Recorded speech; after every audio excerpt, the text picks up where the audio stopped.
చిన్నారి చేతిలో Parle-G biscuit packet ఎంత ఇష్టంగా తింటుందో కదా. యుద్ధ సమయంలో చిన్నారులెందరికో ఇలాంటి బిస్కెట్లే ఆహారం.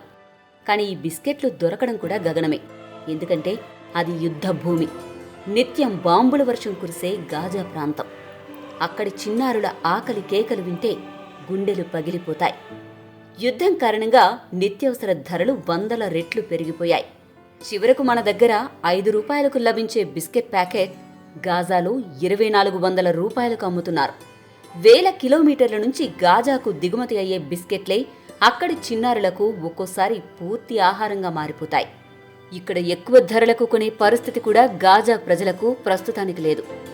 మహమ్మద్ జావేద్ అనే వ్యక్తి ఈ దృశ్యాలను సోషల్ మీడియాలో పోస్ట్ చేశాడు. చాలాసేపు వేచి ఉన్న తర్వాత నేను చివరకు ఈరోజు రవీఫ్కి ఇష్టమైన బిస్కెట్లు కొన్నాను. ధర 1.5 యూరోల నుంచి 24 యూరోలకు పెరిగినప్పటికీ రఫీఫ్కు ఇష్టమైన ట్రీట్ను నేను కాదనలేకపోయాను అంటూ గాజాలో ఉన్న దుర్భర జీవితాలను ప్రపంచానికి తెలిపే ప్రయత్నం చేశారు. ఒక్క బిస్కెట్స్ మాత్రమే కాదు, కూరగాయలు కొనాలంటే 1000 రూపాయలు కావాల్సిందే.